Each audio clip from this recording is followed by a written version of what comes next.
Un feat avec Jul, possible ou pas? T'es prêt à nous raconter la BO de ta vie? Je suis prêt.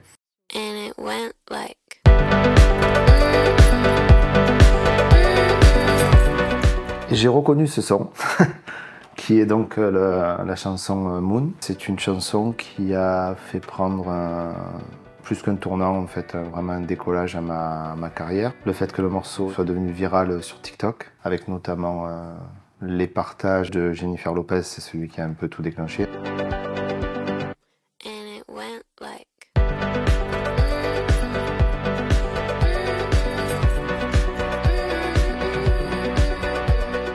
Consécration, Jennifer Lopez, The Rock, Lizzo, Cindy Crawford après.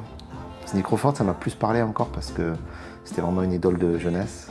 Et de là, beaucoup de personnes ont utilisé cette phrase avec des exemples comme on s'est rencontrés, and it went like on s'est mariés, and it went like on a eu des enfants, on est parti en vacances, and it went like best of des photos de vacances, etc.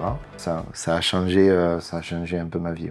Ça y est, on connaît la liste des films sélectionnés pour la 49e cérémonie des Césars. Anatomie d'une chute de Justine Triet, en lice dans 5 catégories aux Oscars, sera également bien représenté lors de ces Césars avec 11 nominations. J'ai vu et j'ai adoré Anatomie d'une chute. Je comprends tout le buzz qu'il y a autour, je comprends les nominations, je comprendrais même qu'elle gagne l'Oscar du meilleur film, quoi, ça serait mérité. Quand je vais au cinéma, j'ai toujours un seuil d'acceptation, de tolérance du film qui est beaucoup moins élevé, tu vois. Je suis tellement excité par le fait d'y aller, tu vois, l'odeur de la salle, l'odeur des pop-corn, les fauteuils, le côté un peu velours et tout, que j'aime presque tous les films au cinéma. Je fais le bangé sous les étoiles, je bois vodka mais je suis sous les toits. Ils me pensaient mort, je les laissais croire. J'ai entendu Jul, le héros marseillais, mérité d'ailleurs. Machine à écrire, je sais pas comment il fait d'ailleurs.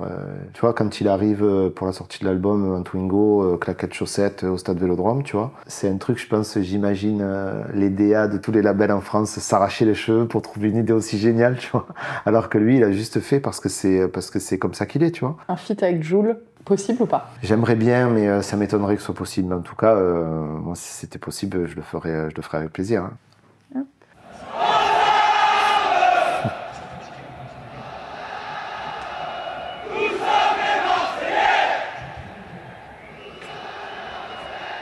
C'est vous qui avez fait les prises de son ou pas? Non. Ça, j'ai entendu le aux armes des tribunes du stade Vélodrome à Marseille. Moi, tous les abords du stade, l'ambiance à l'intérieur, depuis que je suis tout petit. Je sais pas, c'est une espèce de zone franche qui est complètement à l'extérieur du monde. On est tellement happé par enfin quand ça se passe bien, par le moment présent, par ce qui se passe sous nos yeux, par la ferveur et tout ça, qu'en fait c'est quelque chose qui coupe de tout en fait. C'est vraiment un univers parallèle de stade. Il y a quand même ce truc aussi où je suis lié maintenant à jamais à l'OM de par mon nom de scène, qui de Francescoli, donc ça vient de Enzo Francescoli, qui a été un joueur de l'OM pendant une saison dans les années tapis, au début des années 90.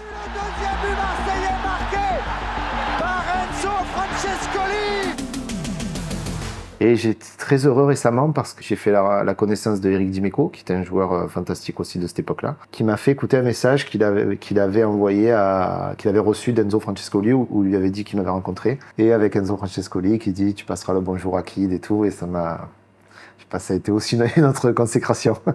Je dis pas de bêtises, tu as joué dans un groupe Ah ouais. Qui s'appelait Vélodrome. Okay.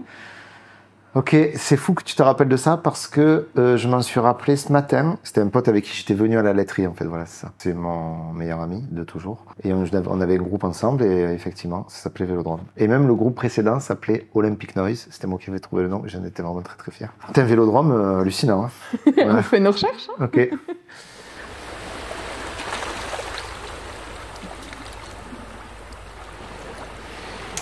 J'ai entendu la mer. C'est quelque chose à Marseille que j'ai mis beaucoup de temps à apprécier. On a bien grandi aujourd'hui et on profite vraiment à fond de la mer à Marseille. C'est-à-dire tous les étés on va se baigner et on se demandait mais pourquoi on a jamais été à la mer pendant toutes nos années d'adolescence. Ouais, on se disait que c'était un truc de quartier, en fait. C'est un peu con, mais c'est comme ça, chacun a son quartier. Et en fait, non, la mer, c'était pas notre lieu, quoi. Notre oud, c'est la mer, et la mer Méditerranée, qui a été source d'inspiration pour l'album Sunset Blue. Déjà, j'ai puisé un peu dans les souvenirs, que ce soit d'enfance avec la Corse où j'ai vécu avec mes parents. Mon père était algérien. Grâce à la tournée, on est allé en Turquie, au Liban, en Égypte, en Grèce. Et en fait, c'est tous ces endroits-là où où j'avais l'impression d'être à la maison, en fait. Et ça m'a vraiment marqué, surtout en Grèce, la façon que les gens avaient de bouger, de marcher, de manger, de fumer, de se parler. J'avais l'impression d'être à Marseille, en fait.